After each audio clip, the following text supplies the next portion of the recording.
The sound of glass shattering against the marble floor echoed through the penthouse like a gunshot. Dr. Nathaniel Cross didn't flinch. He simply watched as the crystal tumbler, his father's, a family heirloom, exploded at his feet. Across the room stood his wife, Vanessa, her face contorted in a mix of rage and desperation. "You weren't supposed to find out," she screamed. But he had. An hour earlier, in the sterile quiet of his hospital office, Nathaniel had received a USB stick anonymously slipped into his mailbox. On it, recordings, phone calls, messages, and one damning video. Vanessa, laughing over dinner with a man Nathaniel recognized far too well, his colleague, Dr. Joel Stanton. The man Nathaniel had mentored. The man he had once trusted with his life. As Vanessa paced the room in manic frustration, Nathaniel remained still. In that silence, a part of him hardened. Something deep, steady, surgical. The part of him that had saved lives for 2 decades now turned inward. Cold. Precise. "You betrayed not just me," he said, his voice quiet, almost clinical. "You tore apart our family for a man who used you as a pawn." Vanessa's eyes flickered with something. Shame? Fear? It vanished quickly. She spat back with venom. "You think you're so perfect. So above everyone. Maybe if you paid more attention at home, I wouldn't have looked elsewhere." But Nathaniel was already walking away, her words trailing behind him like the smoke of a house already on fire. He paused only once at the door. "You'll be served by morning," he said. Then he left. What Vanessa didn't know was that her spiral had only just begun. And Nathaniel's story, his real story, was just beginning. The next morning, Vanessa found the divorce papers exactly where Nathaniel said they'd be hand-delivered by a process server as she answered the door in her silk robe, mascara smudged from a sleepless night. But it wasn't just the papers that shook her. It was the evidence attached. Nathaniel hadn't just uncovered the affair, he had built a meticulous case. Financial records showing joint account withdrawals to fund secret getaways. Transcripts of her calls with Joel discussing how they'd play the sympathy card with the kids and accused Nathaniel of emotional abuse. There was even a signed affidavit from one of the nurses at the hospital, someone Vanessa had foolishly confided in after too many glasses of wine at a charity gala. Vanessa's carefully curated life, built on appearances and manipulation, was crumbling. That afternoon, she tried to get ahead of the narrative. She called their daughter, Morgan, a pre-med student at Yale, and their son, Chase, a junior majoring in law. But their responses were chilling. "Dad already told us everything," Morgan said flatly. "You don't need to call again." Chase's voicemail was more brutal. "You chose your side. Don't act surprised that we chose ours." By the end of the week, Nathaniel had moved out of the penthouse and into a quiet house on the edge of the city, far from the socialites and polished facades that had defined his former life. It was there, surrounded by silence and the smell of old books and new beginnings, that he began rebuilding not just his home but his sense of self. Meanwhile, Dr. Joel Stanton's fall was swift. Word of the affair spread through the hospital like wildfire, but worse than the scandal was what came next, an investigation. Nathaniel had submitted a formal complaint backed by documented evidence. Joel's surgical privileges were suspended pending review. And then came the twist even Vanessa hadn't seen coming. Joel had a past. One she never bothered to ask about. A woman in Dallas. Another in Seattle. Both with eerily similar stories. Seduction. Promises. Financial ruin. Vanessa wasn't Joel's first conquest. But thanks to Nathaniel, she would be his last. 3 months after the divorce was finalized, Vanessa stood in the bitter cold outside Joel Stanton's apartment building. Her once glamorous appearance was now a mask, designer coat wrapped tightly around her shrinking frame, makeup caked over stress-worn skin, her perfectly styled hair frizzing in the damp air. She pressed the buzzer over and over again, each beep more frantic than the last. When Joel finally opened the door, he didn't say a word. His expression was unreadable. He looked healthier than ever, recovered, thriving even. Vanessa, by contrast, looked like a ghost of her former self. "Joel, please," she begged, her voice cracking. "I made a mistake. Everything's gone, Nathaniel, the kids, my friends. I thought you." But before she could finish, Joel lifted his phone and pressed play. From the speaker, her own voice echoed through the hallway. "Once the kids are through college, I'm dumping Nathaniel. I'll make sure he looks like a monster, domestic abuse, maybe even something worse. He won't know what hit him." The recording ended. Silence fell between them. Vanessa's mouth opened, then shut. No words came. Joel didn't yell. He didn't curse. He simply shut the door. The soft click of the lock was louder than any scream she might have expected. Inside, Joel's apartment was warm and filled with music and laughter. He wasn't alone. He never had been, not really. At his dinner table sat a new woman, one with clear eyes and a calm demeanor, someone with no need for schemes or masks. They toasted glasses of red wine and turned their focus to the evening ahead. Back across town, Nathaniel was also preparing for dinner. Only this one was a new tradition, his first real family holiday with just the people who mattered. Morgan had flown home early from school to help him cook. Chase had brought a girlfriend he genuinely cared about. The atmosphere was light, unforced, honest. "You think she'll try to call again?"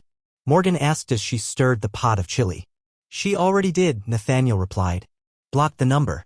The subject shifted easily to weekend plans and school updates. There was no need to dwell on the past. At Memorial West, Nathaniel's reputation had not only survived the scandal, it had soared. His colleagues rallied behind him. Patients lined up for consultations. Medical journals published his latest techniques in cardiac surgery, praising his innovative thinking and unshakable composure. Among those colleagues was Dr. Camille Dawson, a gifted anesthesiologist who had partnered with Nathaniel on multiple high-risk procedures. What began as mutual admiration in the operating room slowly grew into long walks, quiet coffee dates, and finally something deeper. Something earned. Their connection was quiet but powerful, built not on drama but on resilience and shared values. 1 year later, Nathaniel's home rang with the sounds of life again. Morgan and Chase returned for summer break. Camille joined them with her young daughter, Claire, who brought new energy into every room. At dinner, Chase pulled out his phone. "Did you see this?" he asked, showing a social media post. Vanessa, now working the front desk at a suburban animal clinic, looked unrecognizable. Gone were the pearls and tailored suits. In their place, scrubs, rubber gloves, and tired eyes. "Looks like Joel got arrested," Morgan added, scrolling to another headline. "Fraud. Ran into the wrong woman, turns out she was an assistant DA." Nathaniel glanced at the image, then set the phone down. "Let's eat," he said simply, turning back to his real family. As the evening unfolded around the sturdy oak table in Nathaniel's dining room, the air was filled with genuine laughter and warmth. Camille placed a homemade chocolate cake in the center, and Claire's delighted squeals mingled with the easy chatter of Morgan and Chase. This was a family reborn, not one patched together out of obligation or convenience, but forged in truth and trust. Nathaniel's phone buzzed softly. The name on the screen was Dr. Henry Matthews, the hospital's chief of surgery. "Congratulations, Nathaniel," came Henry's voice, firm and sincere. "The board's decision was unanimous. You're the new chief." Nathaniel paused, taking in the moment. Years ago, this position would have felt like a distant dream. Now, it symbolized something deeper, a triumph over betrayal, a victory carved from pain. He shared the news with his family, watching their faces light up. Camille reached for his hand, squeezing it gently, a silent promise that they would face the future together. Outside the hospital walls, things had shifted in ways few expected. Vanessa's life continued to unravel. The small clinic closed, forcing her to take a job cleaning kennels at a veterinary practice. Her once manicured nails now rough and worn, her reflection in the grimy apartment window showed a woman weathered and diminished. Her mother, disgraced after the truth about multiple betrayals emerged, had fled to a small town in Georgia, seeking obscurity and regret. The social circles that once celebrated Vanessa now whispered warnings to young wives about the cost of deception. Joel Stanton's downfall had been swift and severe. Arrested for fraud and extortion, his charm was powerless behind bars. He now served an 8-year sentence in a federal prison, his victims emboldened by Nathaniel's example stepping forward one by one. Even Jay Pearson, a former medical associate implicated in insurance fraud, had his license revoked and was last seen selling pharmaceutical supplies in a distant state, his family having left him behind. But Nathaniel? He was no longer the man shattered by infidelity and lies. He was a leader, a beacon of integrity and innovation. Memorial West had become a national center for cardiac breakthroughs, with young doctors vying for residencies under his mentorship. Morgan thrived in medical school, determined to carry on her father's legacy. Her steady hands and sharp mind marked her as a rising star in cardiac surgery. Chase found his calling in law, a criminal defense attorney fighting for truth and justice, a path inspired by his father's journey through darkness and light. The twins had made a conscious choice: no contact with Vanessa. Years of unanswered letters lay unopened in a drawer, symbols of a past they refused to relive. Their focus was clear: on authenticity, on love, on the family they had rebuilt. 5 years had passed since Nathaniel's world shattered, but time had a way of revealing not just wounds, but also resilience. Vanessa Caldwell, once a radiant socialite, now moved quietly through her days, a shadow of her former self. The modest veterinary clinic where she cleaned cages was a far cry from the glamorous parties she once hosted. Her hands, roughened by menial labor, trembled as she recalled the life she had lost. The luxurious home she once shared with Nathaniel had been sold, replaced by a cramped studio apartment where loneliness echoed louder than any voices. Her mother, exposed and disgraced, had retreated to a remote town in Georgia, estranged by bitterness and regret. The society circles that once lavished Vanessa with attention now whispered her name in cautionary tales, lessons on the cost of betrayal and deceit. Joel Stanton, the man who had manipulated and betrayed alongside Vanessa, faced a harsher reality. His arrest for multi-state fraud led to an 8-year federal prison sentence. Behind bars, the charm that had once won him favor was meaningless. His victims, inspired by Nathaniel's courage, came forward relentlessly, each testimony tightening the noose around his freedom. Jay Pearson's fall was equally steep. Disgraced and stripped of his medical license after a conviction for insurance fraud, he disappeared into obscurity, selling pharmaceutical supplies in a distant state, abandoned by his family and reputation alike. But Nathaniel Hayes had transformed his crisis into triumph. Under his leadership, Memorial West Medical Center had blossomed into a beacon of cardiac innovation.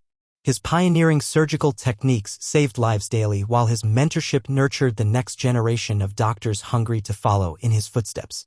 Morgan's progress in medical school was nothing short of remarkable. With steady hands and an analytical mind, she was poised to become a leader in cardiac surgery, embodying the legacy her father fought so hard to protect. Chase, meanwhile, chose justice over medicine. As a successful criminal defense attorney, he dedicated himself to uncovering truth, inspired by the lessons etched into his family's history. The twins had severed ties with Vanessa long ago, their hearts shielded from the pain of betrayal. Multiple letters from their mother, filled with regret and pleas, remained unopened, a silent testament to boundaries firmly set. Nathaniel's home had become a sanctuary of genuine connection. Camille's presence brought warmth and strength, and the inclusion of her daughter from a previous marriage wove new threads into the fabric of their family.